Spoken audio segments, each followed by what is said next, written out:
So hi everyone, let us start with the supply chapter. बहुत simple सा chapter है और इसे जल्दी हम कंप्लीट कर लेंगे। टेलीग्राम में इसी चैनल के टेलीग्राम पे इस चैप्टर के नोट्स है। टेलीग्राम का लिंक नीचे डिस्क्रिप्शन में गिवन है। चलिए स्टार्ट करते हैं इस चैप्टर को। सर, सप्लाई का मतलब क्या होता है? सप्लाई का मतलब होता है क्वांटिटी। ठीक है, सबसे पहली बात, सप्लाई का मतलब होता है quantity of any product which a seller. ठीक है, दूसरी बात है सेलर। सेलर को फर्म भी बोल सकते हैं, प्रोड्यूसर भी बोल सकते हैं। Quantity of any product which a seller is willing to offer for sale. Sir मतलब तीसरी बात है विलिंग टू ऑफर। ठीक है, वो बेचना चाह रहा है। ठीक है, वो बेचना चाह रहा है, willing to offer for sale at a given price at any period of time. ठीक है, तो प्राइस वाली बात फोर्थ हो गई और ये फिफ्थ। तो जैसा डिमांड में हमने 5 बातों को नोट डाउन किया था, इसमें भी हमने 5 बातों को नोट डाउन किया है। डिमांड बायर के हिसाब से बोलते थे, सप्लाई फर्म प्रोड्यूसर सेलर के हिसाब से बोलते हैं। डिमांड में क्वांटिटी बाई करने की बात होती थी, यहां क्वांटिटी सेल करने की बात हो रही है। डिमांड में भी डिजायर वर्ड था, यहां पे भी विलिंगनेस वर्ड है, तो जस्ट उल्टा है उसका। ठीक है सर, आगे बढ़िए। अब देखो, सप्लाई जो है वो स्टॉक का पार्ट होता है। सर ये क्या है स्टॉक मतलब? स्टॉक मतलब तुम्हारी टोटल कैपेसिटी। ठीक है, सपोज तुम टेलीविजन के बिजनेसमैन हो। ठीक है, यू सेल टेलीविजन, आप टेलीविजन बेचते हैं और आपके पास पूरा 1000 यूनिट्स का कैपेसिटी है, मतलब you can cell total 1000 television. But right now आपके शॉप पे अगर कोई जाएगा ना, तो शॉप पे आपने केवल 50 यूनिट्स ही सजा रखे हैं। ठीक है, वैसे आपकी टोटल कैपेसिटी 1000 की है, बट इस 1000 में से आपने केवल 50 ही अपने शॉप में रखे हैं, तो उसे कहेंगे सप्लाई। बिकॉज वो जो दुकान में आपने रखा है ना, वही तो कस्टमर को ऑफर कर रहे हो। बाकी जो गोडाउन में पड़ा है वो थोड़ी ना अभी ऑफर किया है। कस्टमर को क्या पता तुम्हारे गोडाउन में 500 है या 1000 है। तो जो टोटल हम बेच सकेंगे उसे स्टॉक कहेंगे, और जो फिलहाल बेचने के लिए कस्टमर के सामने सजाया है उसे हम सप्लाई कहेंगे। अच्छा ठीक है सर, समझ गए। अब एक बात देखो, एक और बात है इसमें, सप्लाई कभी भी स्टॉक से ज्यादा नहीं हो सकता, क्योंकि supply is a part of the stock ना। तो ये आपको ट्रू फॉल्स में भी पूछ सकते हैं। ठीक है, तो सप्लाई कभी भी स्टॉक से ज्यादा नहीं हो सकता। अब देखो, आपको कभी कभी एग्जाम में वो लोग पूछ लेते हैं, सर ये क्या बोर्ड एग्जाम में आया हुआ क्वेश्चन है? यस, ये बोर्ड एग्जाम में आया हुआ क्वेश्चन है। वो कभी कभी आपको स्टॉक और सप्लाई का डिफरेंस पूछ लेते हैं। सर 4 डिफरेंस करने पड़ेंगे क्या? बिल्कुल नहीं, आपको एनी 2 करना है। जितना मैं बोल रहा हूं आपसे उतना करना, आपका एग्जाम बहुत अच्छा जाएगा। ठीक है, आप सिर्फ देखो, कॉमर्स में मैंने जो जो इंपॉर्टेंट बताया था वो सब आया था। आप इसमें भी ट्रस्ट करो, जो जो मैं बोल रहा हूँ, जितना जहां 2 बोल रहा हूँ आप 2 करो, जहां 5 बोलूंगा वहां 5 करना। ठीक है सर, 5 मार्क्स का तो आता ही नहीं है, 4 बोलेंगे, टेंशन क्यों ले रहे हो? ठीक है, तो यहाँ पे आप एनी 2 करना। ठीक है, एनी 2 करते हुए चलना। कौन सा 2 करोगे? एक तो आप नंबर 2 वाला तो आप करोगे ही, जिस टाइप के आप लोग पॉइंट्स चुनते हैं सबसे छोटा छोटा, वो तो आप करेंगे। और पॉइंट नंबर 1 कर लो। पॉइंट नंबर 1 में मीनिंग है, बस 2 पॉइंट ही करने हैं आपने। स्टॉक मैंने आपको बता ही दिया, सप्लाई मैंने आपको बता ही दिया, एक बार आप पढ़ लो। तो 2 पॉइंट आप कर लेना, फर्स्ट 2 कर लेना। ठीक है, ओके। सर फैक्टर्स, फैक्टर्स बहुत इंपॉर्टेंट है। देखो मैं आपको 5 इंपॉर्टेंट फैक्टर्स करा रहा हूं, इसमें से शॉर्ट केस स्टडी भी पूछ सकते हैं वो लोग। ठीक है, एकदम short one liner type case study पूछ सकते हैं। ठीक है, अदरवाइज वो डायरेक्टली भी आपको फैक्टर पूछ सकते हैं। सर और भी फैक्टर्स हो सकते हैं क्या? हो तो बहुत कुछ सकते हैं, बट हम लोग इंपॉर्टेंट 5 फैक्टर्स देखने जा रहे हैं। ठीक है, सबसे पहली factor, price of the commodity. देखो अब ना माइंडसेट सेलर वाला कर लेना। ठीक है, अब हम लोग बायर के हिसाब से नहीं, सेलर। अगर मैं सेलर हूंगा तो मुझे क्या चाहिए होगा? I want higher price. ठीक है, तो अगर प्राइस बढ़ता है ना, अगर प्राइस बढ़ता है तो सप्लाई भी बढ़ेगा। ठीक है, टीवी वाले का सोचो ना, टीवी वाले के गोडाउन में कितने टीवीज थे? उसके पास टोटल 1000 टीवीज थे। ठीक है, वो था उसका स्टॉक। ठीक है, बट उसने अपने शॉप में कितना सप्लाई के लिए वहां से लाया? उसने अपने शॉप में 1000 में से सिर्फ 50 लाया। अब अचानक से अगर टीवी की ज्यादा डिमांड बढ़ने लगी और उसके चलते प्राइसेस बढ़ गए, अगर प्राइसेस बढ़ गए तो वो ना गोडाउन से और निकाल करके ले आएगा। सपोज 10 पीस और लेकर के आ जाएगा, वो सप्लाई भी बढ़ा देगा। अच्छा ठीक है सर, समझ गए। सर नेक्स्ट पॉइंट ये है price of related goods. Sir वही सब्स्टिट्यूट कॉम्प्लीमेंट्री? नहीं, सब्स्टिट्यूट कॉम्प्लीमेंट्री डिमांड चैप्टर में था, यहां पे सब्स्टिट्यूट कॉम्प्लीमेंट्री नहीं। यहां पे कोई भी प्रोडक्ट रिलेटेड हो सकता है। जैसे कि मैं आपको बोलता हूं, आप ए प्रोडक्ट भी बेच सकते हैं, आप बी प्रोडक्ट भी बेच सकते हैं। ए प्रोडक्ट बेचोगे ना, ए का दाम है 100 रुपए और बी का दाम है ओनली 20 रुपीज, तो आप क्या बेचना चाहेंगे? आप वो प्रोडक्ट बेचना चाहेंगे जिसका आपको दाम ज्यादा मिलेगा। बोथ आर रिलेटेड प्रोडक्ट्स, आप किसमें जाना चाहोगे? आप उसमें जाना चाहेंगे जिसका प्राइस ज्यादा प्रॉफिटेबल रहेगा आपके लिए, ठीक है। अच्छा sir, price of factor input, in short it means cost, it means cost. Sir cost और प्राइस तो एक ही होता है ना? ना ना ना ना, प्राइस और कॉस्ट एक नहीं होते हैं। कॉस्ट होता है बनाने का खर्चा, प्रोडक्ट को बनाने का खर्चा। कॉस्ट होता है प्रोडक्ट को बनाने का खर्चा। जैसे आपको पेन बना रहे हो, पेन बनाने का आपको लगा 6 रुपीज, इसमें आपने अपना प्रॉफिट जोड़ा 4 रुपीज, और फिर 10 रुपीज, ये आपका प्राइस हो गया। कॉस्ट और प्राइस एक नहीं होते हैं, कॉस्ट होता है ये वाला। तो अगर आपका कॉस्ट ज्यादा लग जाएगा, मान लो प्राइस इज 10, ठीक है, सपोज सेकंड एग्जांपल लेते हैं, प्राइस तो चेंज नहीं हो रहा है, ठीक है, प्राइस तो चेंज नहीं हो रहा है, क्या चेंज हो रहा है? कॉस्ट। मान लो आपका कॉस्ट बढ़ गया, तो आपका क्या कम हो जाएगा? आपका कम हो जाएगा प्रॉफिट, ठीक है। तो अगर कॉस्ट इंक्रीज होती है ना, तो हमें डिसएडवांटेज होता है, हमारा प्रॉफिट घट जाता है। सो प्राइस बढ़ा भी तो सकते हैं, प्राइस की बात नहीं करेंगे इस पॉइंट में, हम लोग कॉस्ट की बात कर रहे हैं। प्राइस की बात तो ऊपर की थी, यहां पे किया था हमने प्राइस का बात। मिक्सअप नहीं करना है पॉइंट्स को, यही सब केयरफुल रहना है हमें, यही सब में केयरफुल रहना है। जिस पॉइंट की बात है बस उसी पॉइंट की बात करेंगे, अगर और मगर की बात नहीं होगी कि ऐसा हो जाएगा तो क्या, वैसा हो जाएगा तो क्या, ना ना ना। जो जो पॉइंट वी आर डिस्कसिंग बस उसी पे आपको ध्यान रखना है, ठीक है। अगर आपको थोड़ा पॉज करके पढ़ने का मन है तो पढ़ लो। हाँ सर, थोड़ा पॉज करके पढ़ लेते हैं, चलो ठीक है, आप पॉज करके पढ़ लेना, मैं आगे बढ़ रहा हूँ, ठीक है। टेक्नोलॉजी, अब देखो टेक्नोलॉजी का क्या है, अगर टेक्नोलॉजी, इसमें तो केस स्टडी भी आपके सैंपल पेपर में है ना, सैंपल क्वेश्चन पेपर में, अगर टेक्नोलॉजी इंप्रूव हो जाती है तो you can produce more, you can sell more, ठीक है। So better the technology, more will be the supply, direct relation होता है इसमें। सर पॉइंट नंबर 5 है, नंबर ऑफ फर्म्स के बारे में बोल रहा है। देखो जितने ज्यादा सेलर्स आएंगे उतना ज्यादा सप्लाई बढ़ेगा, ठीक है। जितने, बहुत सिंपल सा लॉजिक है, जितने ज्यादा, देखो डिमांड चैप्टर में भी था ना, साइज ऑफ द पॉपुलेशन, तो जितने ज्यादा बायर्स थे डिमांड होता था, यहाँ पे जितने ज्यादा सेलर्स होंगे उतना ज्यादा सप्लाई होगा। फिर हम लोग आ जाते हैं एक बहुत सिंपल से पोर्शन में, जैसा मैंने आपको डिमांड में भी कराया था वैसा ही सेम पोर्शन है। मैंने पहले भी आपको बोला था डिमांड में मैं आपको डिटेल में समझा रहा हूँ, सो दैट सप्लाई में हम लोग टाइम सेव करें। तो डिमांड चैप्टर में मैंने जैसा बताया था वैसा ही कॉन्सेप्ट है, बस वहां पे बायर के पॉइंट ऑफ व्यू से था, यहाँ पे सेलर के पॉइंट ऑफ व्यू से है। वहां पे खरीद रहे थे, यहाँ पे बेच रहे होंगे, ठीक है। वहां पे इनवर्स रिलेशन था प्राइस एंड डिमांड का, यहाँ पे डायरेक्ट रिलेशन है प्राइस एंड सप्लाई का, कोई डिफरेंस नहीं है। वहां पे भी स्केड्यूल था, यहाँ पे भी स्केड्यूल है। स्केड्यूल का मतलब सर क्या होता है? स्केड्यूल का मतलब होता है टेबल, ठीक है। वहां पे भी कर्व था, यहाँ पे भी कर्व है। कर्व का मतलब क्या होता है सर? कर्व का मतलब होता है ग्राफ, ठीक है। तो एकदम सेम है, सब नोट्स में गिवन है। मैंने वहां पे टाइम स्पेंड किया था बहुत, और तब भी बोला था यहाँ पे मैं टाइम स्पेंड नहीं करूंगा, ठीक है। तो यहाँ सब आपको दिया हुआ है, आप एक बार रीड कर लेना। ये वाला शॉर्ट क्वेश्चन के लिए इंपॉर्टेंट है, ठीक है। ये वाला जो है ना, मैं इसको स्टार मार्क कर देता हूँ, ये वाला शॉर्ट क्वेश्चन के लिए इंपॉर्टेंट है। ऐसा ही एक पॉइंट वहां पे भी था डिमांड वाले चैप्टर में भी। तो this is a complete discussion, आप इसको एक बार पढ़ लीजिए, बहुत सिंपल सा चीज है। अब हम लोग चलते हैं ज्यादा important topic, law of supply पे। तो सर लॉ ऑफ सप्लाई क्या बोलता है? लॉ ऑफ सप्लाई बोलता है कि प्राइस एंड क्वांटिटी सप्लाइड दोनों में ना डायरेक्ट रिलेशन है, मतलब दोनों ही साथ में बढ़ेंगे और दोनों ही साथ में घटेंगे, तो दोनों में डायरेक्ट रिलेशन होता है, ठीक है। If other factors remain constant, तो सर ये तो वैसा ही है डिमांड वाला जैसा, हाँ बिल्कुल वैसा ही है, बस वहां पे इनवर्स रिलेशन था, यहाँ पे डायरेक्ट रिलेशन है, रेस्ट एवरीथिंग इज सेम। तो सर इसके भी अजम्पशंस वैसे ही होंगे, एग्जैक्टली इसके भी अजम्पशंस वैसे ही है। इसमें भी आपको फैक्टर्स का नाम लिखना है, आपको फैक्टर्स का नाम लिखना है, फैक्टर्स का नाम लिखना है, फैक्टर्स का नाम लिखना है, फैक्टर्स का नाम लिखना है, और आपको क्या बोलना है? There will be no change, no change, no change, सब में नो चेंज, सब में नो चेंज। तो बस फैक्टर का नाम लिखो और बोल दो there will be no change in this factor, there will be no change in that factor, सारे फैक्टर्स का नो चेंज, यही अजम्पशंस है। सर अजम्पशन कितने आ सकते हैं? 4 मार्क्स का आ जाए तो मजा आ जाएगा, लेकिन अफसोस की बात है कि 2 मार्क्स से ज्यादा कभी आएगा नहीं, ठीक है। और सर इसमें क्या आ सकता है? और इसमें आ सकता है आपका एक्सप्लेनेशन, ध्यान दे एक्सप्लेनेशन है, एक्सेप्शन नहीं है।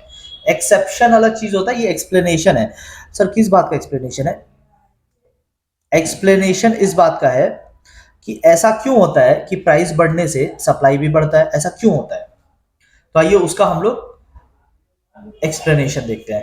देखो अभी थोड़ी देर पहले मैंने आपको एक एग्जांपल दिया था, अगर आपको नहीं भी समझ में आया होगा तो आप अब समझ लेना। सबसे पहली बात मैंने आपको बताया था कि देखो गुड्स बनाने में कॉस्ट लगता है, ठीक है। कॉस्ट लेट से 6 रुपीज का लगा, फिर उसमें हम लोग अपना प्रॉफिट जोड़ते हैं।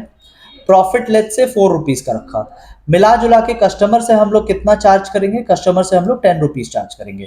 Now we are talking about price. अब हम लोग प्राइस की बात कर रहे हैं। तो अगर प्राइस बढ़ जाता है, लेट्स से प्राइस मार्केट में बढ़ गया ड्यू टू एनी रीजन, ठीक है, वो हमारा टॉपिक नहीं है कि प्राइस क्यों बढ़ गया, बट मान लो बढ़ गया, ठीक है। तो अगर प्राइस बढ़ जाता है, शॉर्टेज ऑफ गुड्स या किसी भी कारण से अगर प्राइस बढ़ जाता है, तो लेट्स से 15 रुपीज हो गया, तो क्या हमारा खर्चा भी बदल जाएगा? नहीं, हमारे को तो पहले भी 6 रुपीज लग रहा था, आज भी 6 रुपीज लगेगा। बनाने का कॉस्ट थोड़ी ना चेंज हुआ है। What has change? Only the price has gone up. मेरा खर्चा मैं पहले जैसा बना रहा था वैसे ही बना रहा हूँ, आज भी 6 रुपए का, पहले भी 6 रुपए का। तो डिफरेंस जो है ना, वो मेरा प्रॉफिट हो जाएगा, मुझे फायदा हो गया, मेरा 9 रुपीज का प्रॉफिट हो गया, तो my profit has gone up. तो जब भी प्राइस बढ़ता है ना, only if the price increases my profit increases, and because मेरा प्रॉफिट इंक्रीज हो जाता है, मुझे ज्यादा बेचने का मोटिवेशन आता है। तो ये है आपका एक पॉइंट। सर एक और करा दो, चलो एक और करा देते हैं, ये लास्ट वाला कर लो, ठीक है। हाँ, एक और रीजन है, ये जो लास्ट वाला पॉइंट है, यहाँ पे बोल रहा है कि अब जो देखो ज्यादा प्रॉफिट हो रहा है ना, लुक एट दिस, पहले 4 रुपीज हो रहा था, अभी इस मार्केट में 9 रुपीज का प्रॉफिट हो रहा है। तो जो लोग पहले बिजनेस नहीं करते थे, वो लोग भी देखेंगे कि अरे यार ये बिजनेस में तो बड़ा मजा है, ये बिजनेस में तो बहुत प्रॉफिट हो रहा है। तो जो लोग पहले बिजनेस नहीं भी करते थे, वो भी अभी बिजनेस करने आ जाएंगे। और क्या होगा? Number of sellers will go up, number of sellers will increase. और जब नंबर ऑफ सेलर्स बढ़ जाएंगे तो सप्लाई भी बढ़ जाएगा। तो आपको अगर दो रीजन पूछे लॉ ऑफ सप्लाई का, तो आप ये बता देना, ठीक है। Now we come to the exceptions. Exceptions मतलब क्या होता है? एक्सेप्शंस मतलब जैसे प्राइस इंक्रीज हुआ तो सप्लाई को क्या होना चाहिए? सप्लाई भी इंक्रीज होना चाहिए। लॉ ऑफ सप्लाई तो यही बोलता है। Law of supply says direct relation है, मतलब प्राइस बढ़ा तो सप्लाई को भी बढ़ना चाहिए। बट सप्लाई बढ़ेगा क्या? नो, सप्लाई नहीं बढ़ेगा, उसे कहते हैं एक्सेप्शंस। तो इसमें एक एक्सेप्शन होता है बैकवर्ड बेंडिंग कर्व वाला। ये वाला ना बोर्ड एग्जाम में पूछा हुआ है, आईएससी के किसी पास्ट एग्जाम में पूछा हुआ है, I don't remember the year. या फिर इसको सप्लाई कर्व ऑफ लेबर भी बोलते हैं, ठीक। इसको देखो समझते हैं क्या है कि आप देखोगे यहाँ पे ना प्राइस की जगह वेजेस बोलते हैं, क्योंकि लेबर को तो प्राइस नहीं बोलेंगे ना कि लेबर को प्राइस दे रहे हैं, लेबर को वेजेस दे रहे हैं।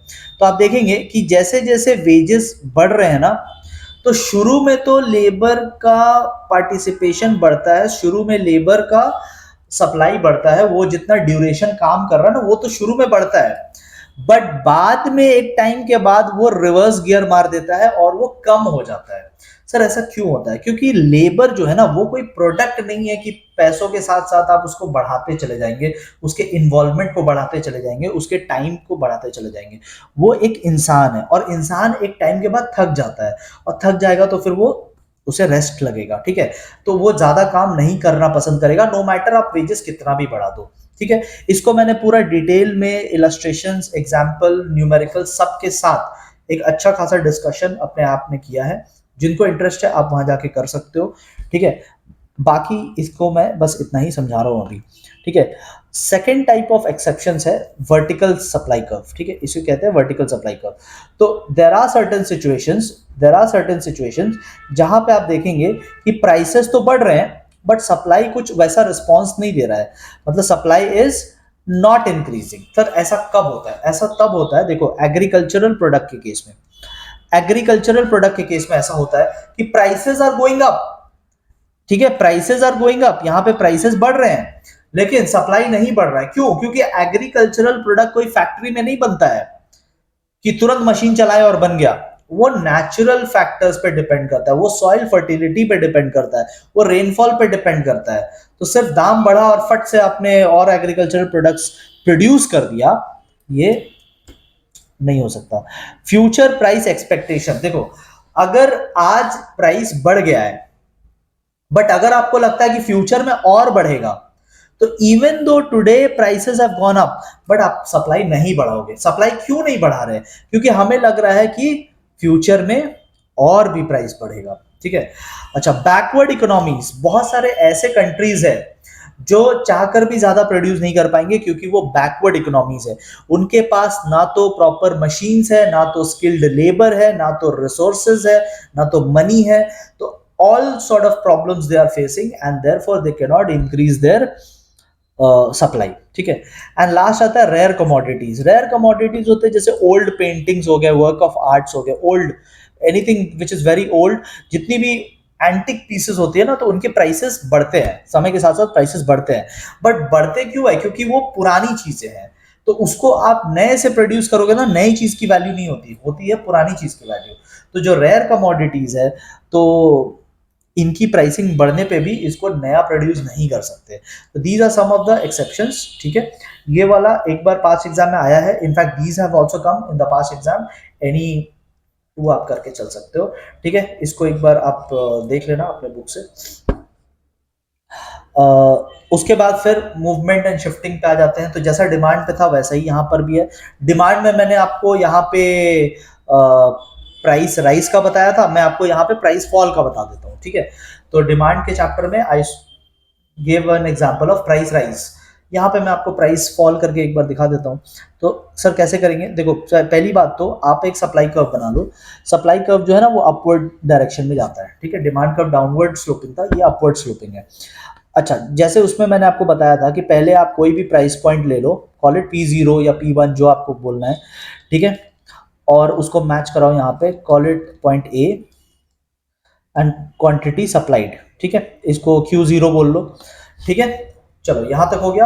अब देखो रीजन क्या होता है, मूवमेंट का रीजन क्या होता है? मूवमेंट का रीजन होता है चेंज इन प्राइस। तो प्राइस अप भी जा सकता है, प्राइस डाउन भी जा सकता है। सर अब तो वहां दिखा दिया था, अभी डाउन दिखा दो। हाँ चलो डाउन डाउन कर देते, तो प्राइस को डाउन कर दो। ठीक है। P1 पे ले आओ, प्राइस P1 पे आ गया। सर P1 पे आ गया, इसको अगर मैच कराएंगे हम लोग, ये कौन सा कर्व है सर? SS सप्लाई कर्व है। ठीक है। तो अगर इसको मैच कराएंगे तो ये कहां पे आ रहा है? ये आ रहा है Q1 पे। ठीक है। तो Q1 मतलब घट गया, सप्लाई घट गया, यही तो बात है ना। प्राइस घटने से सप्लाई घट जाता है, यही तो लॉ ऑफ सप्लाई बोलता था। ठीक है। तो नॉर्मल केसेस में व्हेन प्राइसेस गो डाउन तो सप्लाई आल्सो गोज डाउन। तो सर मूवमेंट फिर कैसा आ रहा है? आप इसको पॉइंट बी बोल दो पहले तो। अब देखो ए से बी कहां जा रहे हैं हम लोग? डाउनवर्ड। इसको बोलेंगे downward movement. The movement is downward. और सर सप्लाई के साथ क्या हुआ? सप्लाई के साथ हो गया कॉन्ट्रैक्शन।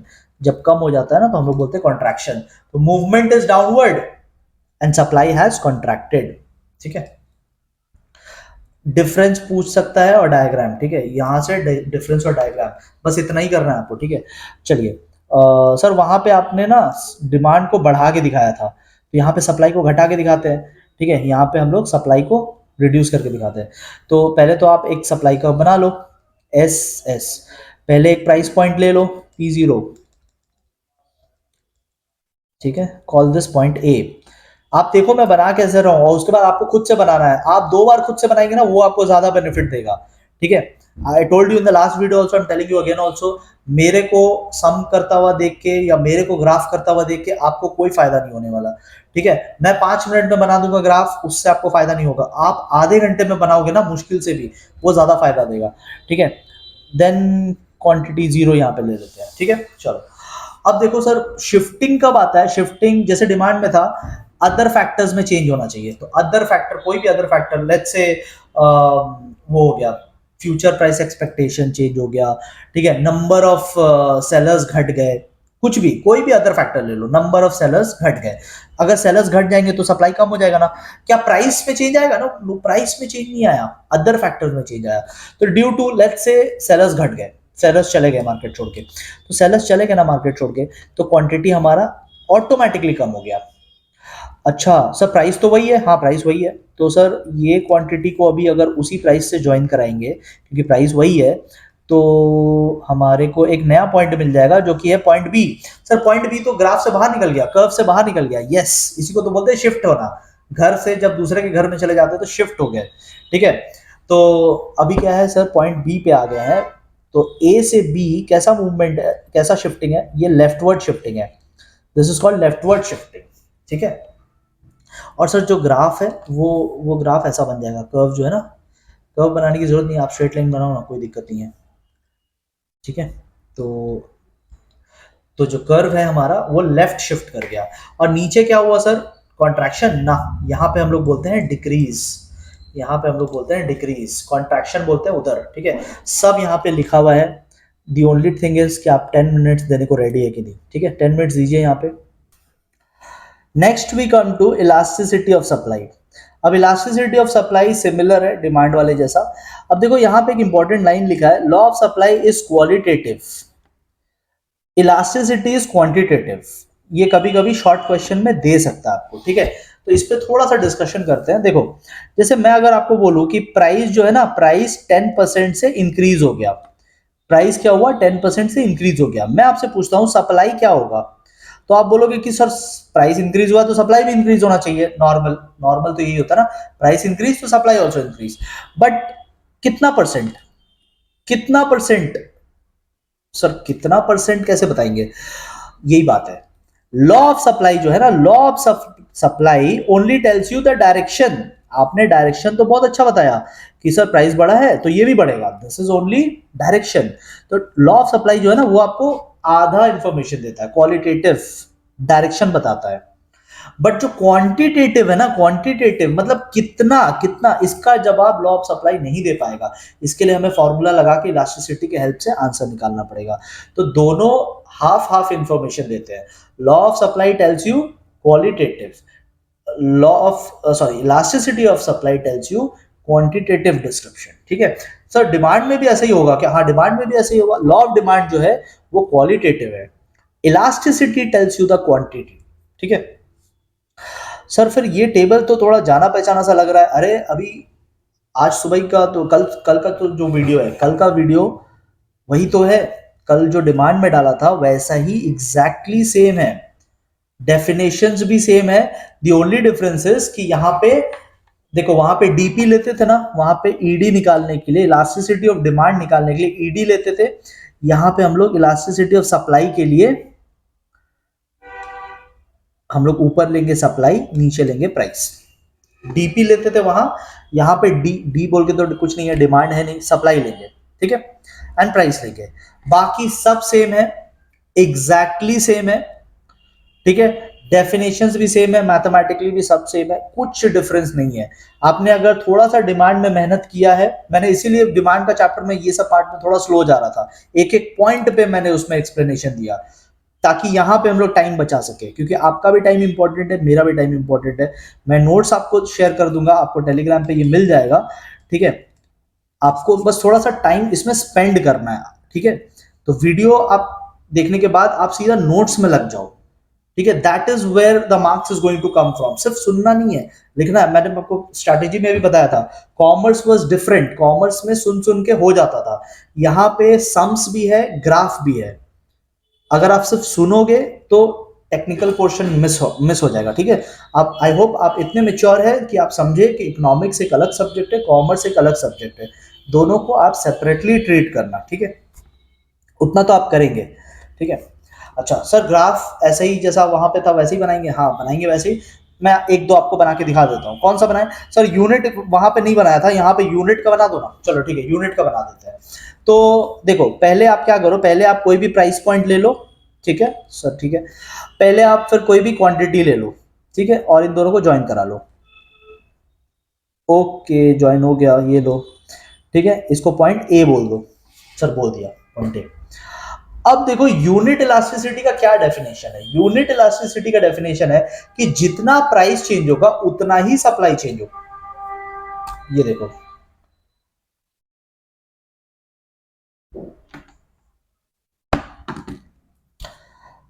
सॉरी एक फोन कॉल आ गया था बीच में, कहाँ थे, अच्छा ग्राफ में थे ना। हाँ यूनिट इलास्टिसिटी, यूनिट इलास्टिसिटी में जितना प्राइस में चेंज आएगा उतना ही सप्लाई में भी चेंज आएगा। ये देखो यूनिट इलास्टिक ये वाला है ना, यूनिट इलास्टिक सेम चेंज आएगा, दोनों में सेम चेंज आता है, ठीक है। तो आप प्राइस को ऊपर ले जाओ या नीचे ले जाओ कहीं पे भी, चलो मैं नीचे लेके जाता हूँ, प्राइस को डाउन करते हैं, ठीक है। तो लेट्स से इतना डाउन कर दिया हमने, ठीक है। ये गैप आपको नोटिस करना है। पहले वाले को P0 बोल देते हैं, इसको P1 बोल देते हैं। अच्छा सर, प्राइस अगर कम हुआ है तो सप्लाई भी कम होना चाहिए। वेरी गुड, सप्लाई भी कम होना चाहिए, बट आपको ध्यान रखना है ना कि जितना गैप वहां पे लिया ना उतना ही गैप यहाँ पे भी लेंगे। तो रफली देखो, मैं तो स्केल लेके काम नहीं कर रहा हूँ, आप तो स्केल लेके काम करेंगे, मैं रफली बना रहा हूँ, तो मेरा थोड़ा आगे पीछे हो सकता है, शायद मैंने थोड़ा ज्यादा ले लिया। चलो ठीक है, आप समझ जाएंगे ना, ठीक है, मैं उतना स्केल लेके तो कर नहीं रहा हूँ, तो आप थोड़ा मैनेज कर लेना। इस पॉइंट को आप बी बोल लो, ठीक है। 2 पॉइंट आपको मिल गया, बस दोनों को ज्वाइन करा दो, हो गया यूनिट इलास्टिक, ठीक है। सर एक और दिखा दो, चलो ये वाला दिखा देते हैं आपको। इन इलास्टिक वहां दिखाया था क्या, मेरे को याद नहीं है, चलो नहीं दिखाया था शायद, चलो इन इलास्टिक दिखा देते हैं। सो इन इलास्टिक दिखा दो। देखो, पहले पहले प्राइस फिर क्वांटिटी, ठीक है, पहले प्राइस फिर क्वांटिटी, ठीक है। पॉइंट ए बोल देते हैं इसको, let's call it point A. अच्छा सर, इन इलास्टिक में क्या होता था, इन इलास्टिक में ना प्राइस चेंज होगा, सप्लाई थोड़ा कम चेंज होगा। देखो इन इलास्टिक में क्या है, ये वाला इन इलास्टिक लेस चेंज होगा, ठीक है। इन इलास्टिक देखो येलो कर दिया ना आपके लिए, लेस चेंज होगा। तो प्राइस चेंज होगा, तो प्राइस मतलब ज्यादा चेंज होगा, तो आप क्या करो, चलो इस बार बढ़ाते हैं प्राइस को, ठीक है। Let's call this P1, price को बढ़ा दो, ज्यादा बढ़ा दो, P2। तो प्राइस चेंज हुआ, देखो अच्छा खासा हमने बड़ा चेंज किया है। अच्छा प्राइस बढ़ा है तो सेलर सप्लाई भी बढ़ाएगा, बट सप्लाई को ना थोड़ा सा बढ़ाना, ज्यादा नहीं, ज्यादा नहीं, ठीक है। इसको Q1 बोल दो, इसको यहाँ पे Q2 कर लो। तो देखो प्राइस कितना ऊपर गया और सप्लाई थोड़ा सा खिसका है। तो अभी जब ग्राफ मिलेगा ना, ये न्यू प्राइस अपने न्यू क्वांटिटी से जब मिलेगा ना, पॉइंट बी, तो ये जो ग्राफ शेप लेगा ना, इसे हम कहेंगे इन इलास्टिक, ठीक है। हाँ सर, चलो समझ गए, ओके। ज्योमेट्रिक मेथड, अब मैं इसमें आपको शॉर्टकट सिखा देता हूं, क्योंकि इसमें शॉर्ट क्वेश्चन अगर बना तो आपको आ जाएगा, ठीक है। सर शॉर्टकट बताओ। देखो, अगर आपको ग्राफ ऐसा दिया है और बोल रहा है कि इसका इलास्टिसिटी बताओ, तो कैसे करेंगे ज्योमेट्रिक मेथड में, ठीक है। तो आपको क्या करना है ना, इस लाइन को एक्सटेंड करना है, ठीक है। You have to extend this, extend करके देखो कहां ज्वाइन हो रहा है। अगर ये एक्स एक्सिस पे ज्वाइन हो रहा है, अगर ये एक्स एक्सिस पे कहीं पे भी ज्वाइन हो रहा है, तो आप इसको क्या बोलोगे, इन इलास्टिक। ये मैं आपको शॉर्टकट बता रहा हूँ, ठीक है। ये लिखकर भी आ सकते हैं, कोई दिक्कत नहीं है, मतलब ऐसा कोई अपना बनाया हुआ कुछ नहीं है, ये है मतलब ये कंटेंट है, ठीक है। अच्छा सर एक और बता दो, देखो ये डिमांड, ये सप्लाई कर्व है, कॉल दिस एस एस, ठीक है, सप्लाई कर्व। अब आप इसको भी ज्वाइन कराओ, ठीक है, एक्सटेंड करो, पहले एक्सटेंड करो, ठीक है। तो रेड लाइन से मैं एक्सटेंड करता हूँ, एक्सटेंड करते करते करते करते करते, सर ये तो ओरिजिन में जाके मिल गया। हाँ, तो जब ओरिजिन में जाके मिल जाता है ना, तो आप इसको बोलोगे यूनिट इलास्टिक। अच्छा सर हम समझ गए, मतलब अगला वाला अगर वाई में मिल जाए तो इन इलास्टिक, इलास्टिक कहेंगे उसे, बिल्कुल। तो अगला वाला जो ग्राफ है उसको भी आपने एक्सटेंड करना है, ठीक है। हाँ सर, ये तो वाई एक्सेस पे जाके मिलेगा, यस, ये वाई एक्सेस पे जाके मिलेगा। तो वाई एक्सेस पे अगर जाके मिलता है ना, तो आप इसको इलास्टिक कहोगे। और सर परफेक्टली वाला और in perfectly elastic, perfectly elastic, अरे वो तो सिंपल है ना। अगर ऐसा रहता है तो परफेक्टली इलास्टिक कहते हैं, और अगर वर्टिकल रहता है तो परफेक्टली इन इलास्टिक कहते हैं। ये दोनों तो सिंपल है, बट बाकी दोनों का मैंने आपको शॉर्टकट ट्रिक बता दिया कि आप एक्सटेंड करना और देखना कहाँ ज्वाइन हो रहा है, ठीक है। तो उस हिसाब से आप आंसर दे देना, ठीक है सर, समझ गए। सर ये क्या है, ये क्वेश्चन आया था 2008 में, ठीक है। तो आप इसको रिलेट कर सकते हो, ठीक है। Oh, so our chapter is over, I think बहुत अच्छे टाइम में हमने कर लिया, ठीक है। इसमें सम आ सकते हैं क्या, देखो सम आने के चांसेस है, ठीक है। बट अगर आपने वो वीडियो देख लिया जो मैंने ऐप में डाला था, तो अनलॉक्ड है वो वीडियो, कोई भी जाके देख सकता है, ठीक है। ऐप में जाकर अगर आप वो वीडियो देख लेंगे तो आपको पता चलेगा कि जैसा डिमांड का फॉर्मूला था वैसा ही सप्लाई का फॉर्मूला भी आपको लगाना है। डिमांड में तो हम लोग नेगेटिव साइन यूज भी कर रहे थे, सप्लाई में नेगेटिव साइन भी नहीं यूज करेंगे, ठीक है। आपको समझ में आ रहा है, ठीक है। ये वीडियो से आपका पूरा पोर्शन जल्दी जल्दी में कंप्लीट हो जाएगा। But again I am saying, जिन बच्चों को बहुत अच्छे नंबर लाना है, अगर पहले का आपका कुछ एग्जाम थोड़ा ऊंच नीच हो गया है, तो दिस इज अ टाइम जहां पे आप इकोनॉमिक्स में मार्क्स उठा सकते हो, ठीक है। तो अगर आपको सच में इसमें बहुत अच्छा करना है तो you should definitely try the course, जिसका लिंक मैंने डिस्क्रिप्शन में डाला है ऐप कोर्स का। आपको 90% आराम से आ जाएगा if you give proper time. और जो जो मैंने उसमें वर्कबुक में कराया है उसको अगर आप वीडियो के साथ साथ बैठ के करोगे, थोड़ा सा आपको एफर्ट देना, थोड़ा सा आपको प्रैक्टिस करना है। कंटेंट ऐसा है कि आपको 90% आ जाएगा, बट वो तो कंटेंट है, लेकिन आप कितना एफर्ट देते हो उसके ऊपर भी है, ठीक है। मैं एकदम बोल रहा हूं उससे बाहर का नहीं आएगा, लेकिन अगर आप प्रैक्टिस नहीं करेंगे तो वो तो अलग बात है ना। तो आपको प्रैक्टिस भी करना होगा, तो गिव योर बेस्ट शॉट, ठीक है। You still have lot of time, ठीक है। तो हम लोग मिलेंगे इसके बाद, एक और चैप्टर करेंगे कंज्यूमर बिहेवियर का, फिर हमारा 16 मार्क्स का जो पूरा सेगमेंट है वो कंप्लीट हो जाएगा। 16 मार्क्स बोला है ना काउंसिल ने, पहला 4 चैप्टर से 16 मार्क्स देगा। तो अब नेक्स्ट वीडियो में हमारा पहला 4 चैप्टर हो जाएगा, तो 16 मार्क्स के लिए हम लोग रेडी हो जाएंगे, ठीक है। Thank you so much everyone.